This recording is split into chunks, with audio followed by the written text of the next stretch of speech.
According to BBC News, as floodwater crashed through a busy subway station in China on Tuesday, desperate passengers tried to flee while others were swept helplessly off platforms. In one train carriage, water seeped in and rose from ankle to waist to neck height. Panicked commuters stretched upwards to breathe, while others lifted shorter people into the shrinking air pocket above.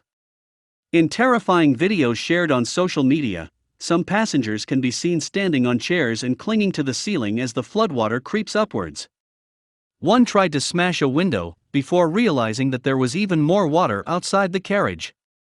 Some filmed the unfolding tragedy, while others called loved ones or posted pleas for help. "I can't speak anymore," one woman wrote on the social media site Weibo. "If no rescue comes in 20 minutes, hundreds of us will lose our lives.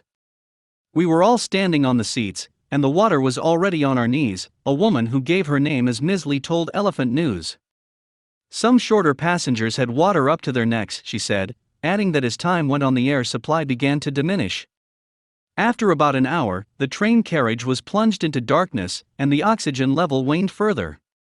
"I was really scared, but the most terrifying thing was not the water, but the diminishing air supply," one person told Reuters news agency.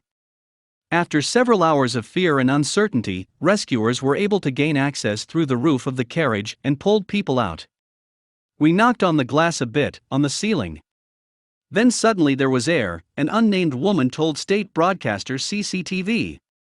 Hundreds of people were eventually saved from the flooded subway tunnel in Zhengzhou, a city of 12 million people that sits on the banks of the Yellow River in central Henan province. But at least 12 are known to have died and 5 were injured in the subway disaster, which came after the region saw more rainfall in 3 days than it usually would in a year. This is a rainy time of year in China and floods happen annually. However, Chinese scientists say global warming has made the situation more dangerous and warn that extreme weather could become more frequent in the future. In Henan, at least 33 people have died and more than 200,000 have been evacuated. Major roads have been turned into rivers, with cars and debris being swept along by fast-moving currents.